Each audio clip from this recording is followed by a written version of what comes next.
कोणतेही कार्य हे अडथळ्याशिवाय पार पडत नाही. जे सतत प्रयत्न करत राहतात त्यांनाच यश प्राप्त होण्याची शक्यता असते.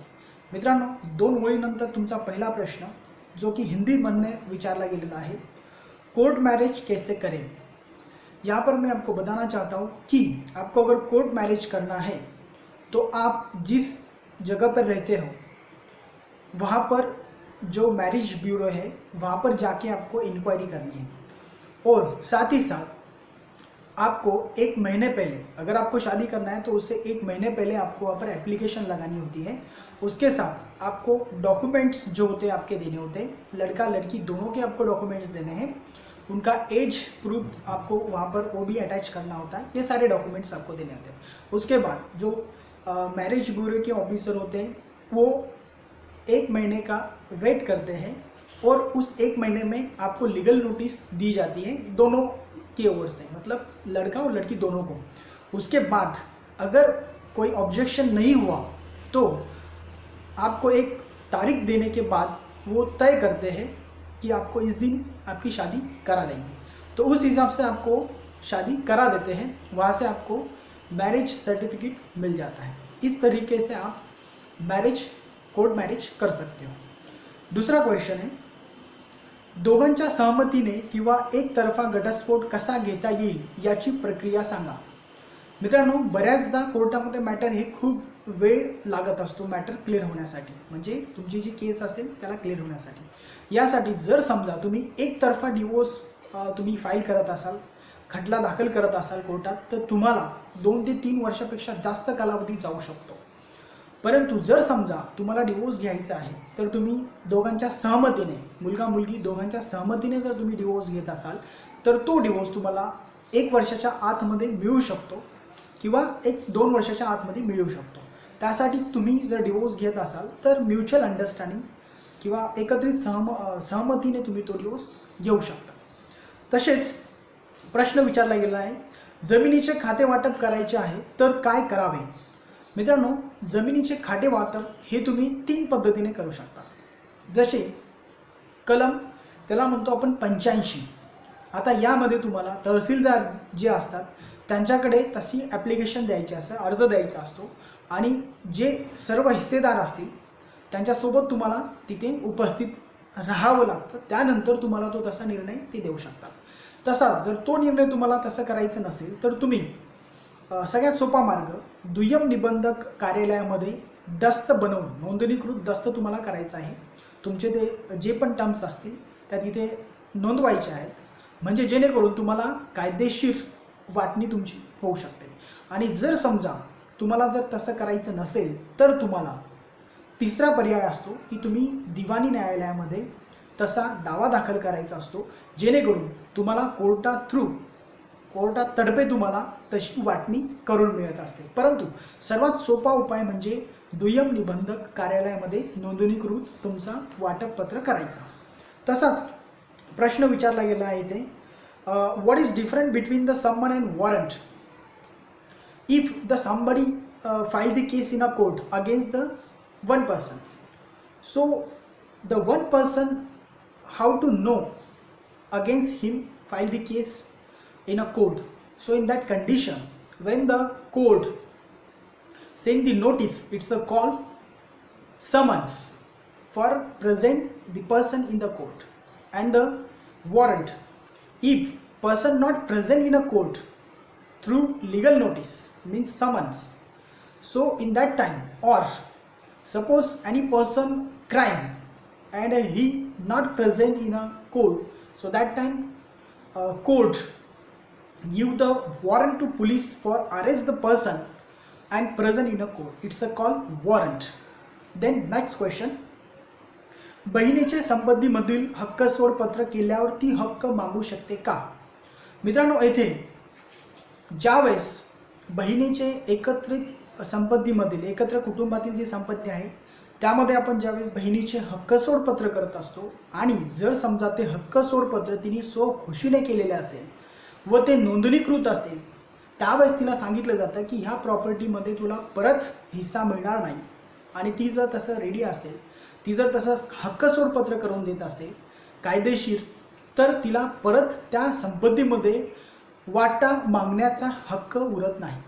परंतु जर समजा कुणी तिच्यावर प्रेशर आणून किंवा तिला दबावात घेऊन जर ते हक्क सोडपत्र करत असाल, ते नोंदणीकृत जरी असलं तरी पण तिला राईट्स असतो, अधिकार आहे की ती त्या संपत्तीमध्ये हिस्सा मिळवू शकते. त्यासाठी तिला कोर्टामध्ये दावा दाखल करावा लागेल. तसाच दुसरा प्रश्न आपण बघूया इथे, शेत जमिनीसाठी रस्ता कसा मिळवता येतो. मित्रांनो, येथे शेत जमिनीसाठी रस्ता आपल्याला 2 प्रकारे मिळवता येतो. त्यावर मी व्हिडिओ बनवलेला आहे, तुम्ही तो बघू शकता यूट्यूबला. समजा जर तुमच्या शेत जमिनीसाठी रस्ता होता व त्याला अडवलं गेलेलं आहे, पाणी असेल किंवा रस्ता असेल, पायवाट असेल, त्याला जर अडथळा निर्माण केलेला आहे, तर तुम्हाला 6 महिन्याच्या आत तशी जो कारवाई त्या समोरच्या व्यक्तींनी केली आहे, रस्त्याला अडवले, ते मामलेदार जे आहेत त्यांच्यासमोर मांडायचे आहेत, त्यांच्यासमोर ते ठेवायचे. त्यानंतर तुम्हाला तो रस्ता तसा परत मिळवता येतो. आणि जर समजा तुमच्या शेतजमिनीला रस्ताच नाही आहे आणि पार दुरून तुम्हाला शेतजमिनीकडे जायचं असते, त्यासाठी तुम्हाला तहसीलदार जे असतात त्यांना अर्ज करावा लागतो, जेणेकरून तुमची जी शंका आहे किंवा तुमचे जे प्रश्न आहेत त्यांच्यासमोर तुम्ही तसं मांडा आणि त्यानंतर त्यांना जर योग्य वाटत असेल तर ते तुम्हाला तसा रस्ता, नवीन रस्ता ते देऊ शकतात, त्यांना तो अधिकार आहे. तर दुसरा प्रश्न आपण बघूया इथे, कोर्टात केस चालू असताना बरेच वर्ष का लागतात. मित्रांनो, हा प्रश्न व त्याचे उत्तरे, जर समजा आपण कोर्टात केस फाईल केली तर बरेच वर्ष लागतात, हे खरं आहे. 20 वर्ष 30 वर्षे लागत असतात. आता यामध्ये जर समजा तुम्ही केस फाईल केली, कधी तुमचे ॲडव्होकेट प्रेझेंट नसतील, कधी समोरच्या पार्टीचे ॲडव्होकेट प्रेझेंट नसतील, कधी जज साहेब तिथे प्रेझेंट नसतील, आणि जर समजा काही फंक्शन्स वगैरे असतील, काही सुट्ट्या वगैरे असतील किंवा जज साहेब काही सुट्टीवर गेले असतील, तर त्यासाठीही खूप डिले होतो. आणि कायदा हा सर्वांसाठी समान आहे. कायदा समजा जर तुम्ही तिथे प्रेझेंट आहात आणि समोरचे ॲडव्होकेट प्रेझेंट नाही आहे किंवा त्यांचे जे अपोजिट पार्टी जी आहे ती प्रेझेंट नाही आहे, तर तिथे तुम्हाला डेफिनेटली तारखा मिळत असतात. आणि तारखा ह्या ज्या असतात हे 2 महिने 3 महिने, कारण की कोर्टावर खूप बर्डन असतं. आणि बर्डन का होतं त्याचं रिझन आहे की कुणी कॉम्प्रोमाइज करायला रेडी नाही आहे. कोणी जर समजा काही मॅटर घटित झालं तर सरळ कोणी उठतं आणि कोर्टात जातं. त्यामुळे कोर्टाला ते विनाकारण ते बर्डन कोर्टावर होत असतं. त्यामुळे हे सतत जे असतात तारीखवर तारीख ही मिळत असते आणि या कारणामुळे तेथे बराच उशीर होत असतो. तसेच प्रश्न आपण बघूया दुसरा, आपल्याला चेकद्वारे पैसे देऊ केले परंतु चेक बाउन्स झाला, असे 2-3 वेळेस झाले तर कायदेशीर कारवाई करता येते का. हो, जर समजा तुमचे पैसे कुणाकडे आहेत व त्यांनी तुम्हाला चेक देऊ केले, परंतु एकदा दिले तो चेक पास नाही झाला, दुसऱ्यांदा तिसऱ्यांदा असे सतत 2-3दा जर झाले, तर तुम्हाला कायदेशीर हक्क मिळतो की तुम्ही कायदेशीर दावा दाखल करू शकतात त्या व्यक्ती विरुद्ध.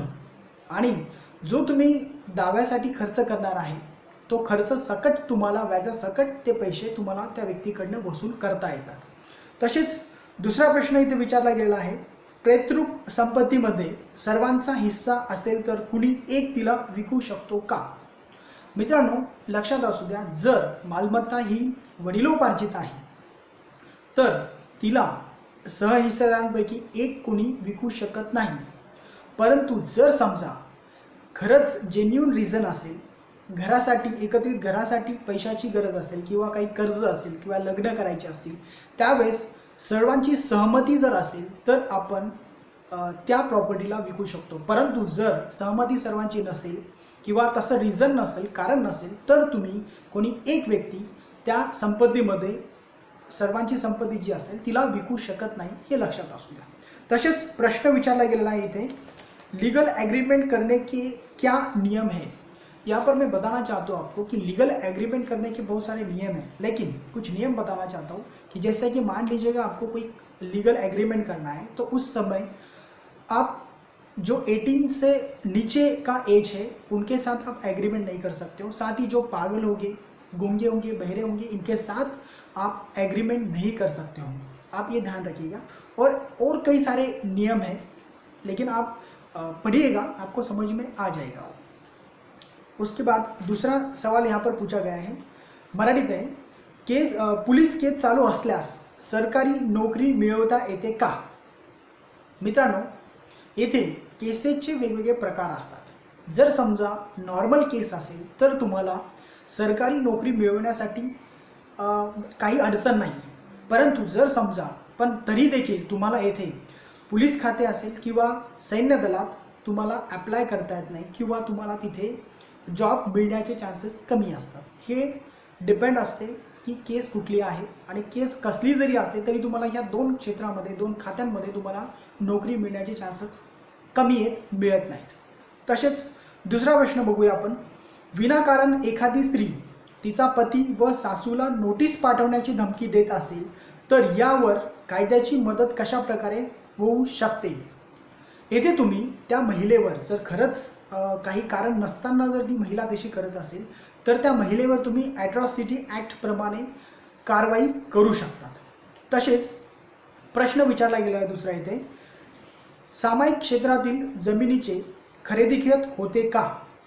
मित्रांनो, सामायिक क्षेत्र जे आहे त्याचे खरेदी खत होत असते, परंतु ज्या वेळेस तुम्हाला खरेदी खत करायचं आहे त्यावेळेस जे काही सहहिस्सेदार आहेत त्यांना तुम्हाला नोंदणीकृत कार्यालयामध्ये घेऊन जाऊन तिथे जे ऑफिसर असतात त्यांच्या समोर त्यांची संमती देणे गरजेचं आहे। तसेच साक्षीदार असणे गरजेचे आहे, त्यांच्या सह्या तेथे घेतल्या जातील। त्या पद्धतीने जर तुम्ही करत असाल तर तुम्ही त्या प्रॉपर्टीला खरेदी खत करू शकतात। अदरवाईज जर त्यांची संमती नसेल तर तुम्ही तसं करू शकत नाही, हे लक्षात असू द्या। तसाच प्रश्न विचारला गेला इथे दुसरा, इंग्लिशमध्ये विचारला गेला आहे, what is emergency? In the emergency there are three types emergency, like national, state and financial emergency. In the national emergency, if another country war with our country, that time through president apply in a all over country, it's called national emergency. But president discuss with cabinet, then they can give the permission to president, and then president can follow the national emergency in a country. And the second is the state emergency.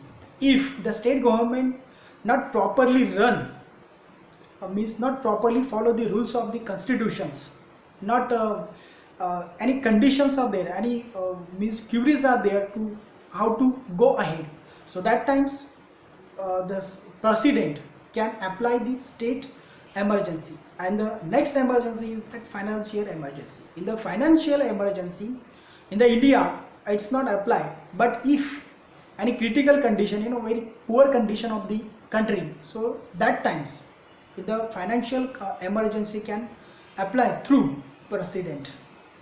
Then तर मित्रांनो, हे जे प्रश्न होते त्यांचे उत्तर मी तुम्हाला देण्याचा प्रयत्न केलेला आहे।